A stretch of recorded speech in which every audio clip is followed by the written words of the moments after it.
5 হাত লম্বা ও প্রায় 5.5 ফিট উচ্চতার বীর বাহাদুর।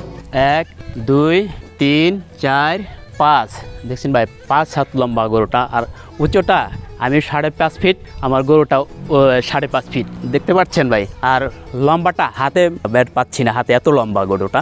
বীরের মতো সিনা টান করে চলা বীর বাহাদুরের দাপটের কাছে পাত্তা পান না কেউ। একদিকে দৈত্যের মতো বিশাল গরু বীর বাহাদুরের বাহাদুরি, অন্যদিকে আবার শান্ত সাহেব বাবু, যার পিঠে খেলায় মেতে ওঠে শিশুরা। আমার একটা গরুর বীর বাহাদুর, আর একটা গরুর সাহেব বাবু নাম রেখেছি। বীরের মতন চলে, খুব সিনা টান করে চলাফেরা করে, ওর মেজাজি, এই জন্য ওটার নাম রেখেছি বীর বাহাদুর। আর সাহেব বাবু যেটাকে নাম রেখেছি, ওটা একেবারেই ভদ্র, একেবারে শান্ত। ছোট ছোট বাচ্চারাও কাঁধে উঠে পায়ের নিজে হাঁটাহাঁটি করলেও দুষ্টামি করে না ও।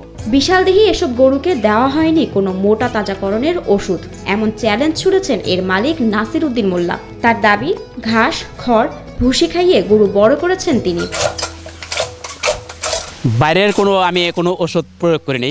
আমি চ্যালেঞ্জ করতে পারি, কোনো চেক আপের মাধ্যমে যদি বলতে পারে যে গরুর কোনো কেমিক্যাল জাতীয় কোনো জিনিস খাওয়াইছো, তাহলে গরু দুটা আমি টোটালি ফিরিয়ে দিয়ে দেবো। বীর বাহাদুর ও সাহেব বাবু নামের এই দুটি বিশাল আকৃতির গরুর প্রতিটির ওজন 25 থেকে 30 মণ করে। বাজারমূল্য ধরা হয়েছে 30 লাখ টাকা। এই গরু দুটা কোরবানির উপযোগী হয়েছে। দুটা গরু আমার, এক একটা গরু 25 থেকে 30 মণ করে ওজন হবে। দাম আশা করছি এক একটা গরুর 15 লক্ষ টাকা, দুটা গরু হয়তো 30 লক্ষ টাকা আমি আশা করছি। গরম সহ্য করতে পারে না বীর বাহাদুর ও সাহেব বাবু। গরম থেকে বাঁচাতে হাত পাখার বাতাস করতে ব্যস্ত তাদের মালিক। নাওয়া দেওয়ায় থাকে আলাদা যত্ন। আমাদের গ্রাম এলাকা তো বিদ্যুৎ না থাকার কারণে অনেক সময় বিদ্যুৎ না থাকলে সারা রাত অনেক সময় এভাবে পাখা দিয়ে বাতাস করতে হয় গরুর। কোরবানি ঘিরে খামারিদের থাকে নানা আয়োজন, তবে মায়া জড়ানো এসব গরু বিক্রির কথা বলতেই যেন বুক ফেটে যায় মালিকদের। মায়ের কথা আপনাকে কি বলবো আর ভাইজান, এই কোরবানিতে যে বিক্রি করব, বুক ফেটে কাঁদা আসে। গরু বিক্রির কথা জিজ্ঞেস করতে কান্নায় ভেঙে পড়ে নাসির উদ্দিনের বোন। আমাগো যে কি কষ্ট লাগতেছে তা আমরাই নিজেই জানি না। এই যে যতদিন ধরে বিক্রি করার কথা, আমাগো কইজেটা শুয়ে গেছে। যত বড় একটা ঘর খালি পড়ে থাকবো, আমরা খালি হা হা করব। এত সুন্দর গরু দিলে, এত যত্ন করে পারলাম, তো কেমন ছেড়ে চলে যাব। এই দৃশ্যটা মনে হইলি এমনি চোখ দিয়ে পানি আসে যে যত্নের জিনিস কি হাল যে ওই দিন হইব, আমরাই কল্পনা করে পাইনি।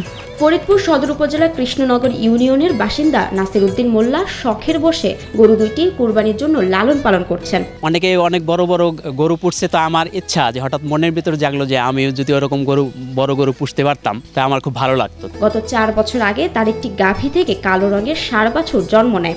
বাচ্চাটি দেখতে সুন্দর হওয়ায় তিনি সেটি বিক্রি না করে লালন পালন শুরু করেন। আস্তে আস্তে সেটি বড় হতে থাকে।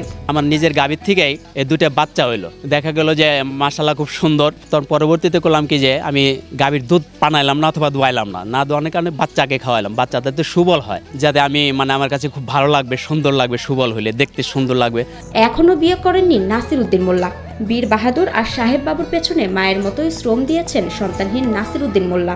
নিজে না খেয়ে গরুর পেছনে টাকা ঢেলেছেন তিনি।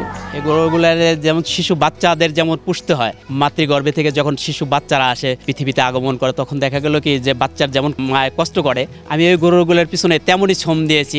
নিজে কষ্ট করেও এগুলোর কিন্তু আমি খাদ্যের কোনো ঘাটতি দেইনি, আর নিজে না খায়েও অনেক সময় আমি এই গরুরে নিজে খাওয়াইছি। ফরিদপুরের মধ্যে এমন বিশাল আকৃতির গরু দুটি দেখতে প্রতিদিনই নাসির উদ্দিনের বাড়িতে ভিড় করছে উৎসুক জনতা। আর এই গরু দেখে নাসির উদ্দিনের মতো করে গরু পালনেও আগ্রহ প্রকাশ করছেন অনেকে। অনেক মায়া করে এই গরু দুটাকে সে বড় করছে। সে সারা রাত্র আমরা দেখছি যে ঘুমায় না, গরু দুটাকে পাহারা দেয়। কাকা এবার ইনশাল্লাহ কোরবানি দিয়ে গরু দুটো হাটে উঠাবে। কাকা যে কষ্ট করছে সে যেন তার ন্যায্য মূল্যটা পায়। আমাদের এলাকার নাসির ভাই দুইটা গরু লালন পালন করছে। গরু দুইটা দেখতে আইসা অনেক ভালো লাগছে। গরু দুইটা যেরকম উঁচা লম্বা তেমন স্বাস্থ্যবান, দেখতে অনেক সুন্দর লাগতেছে। সামনের বছর যদি আমি পারি, আল্লাহ আমাকে যদি তৌফিক দান করে, আমি এরকম একটা গরু লালন পালন করার চেষ্টা করব।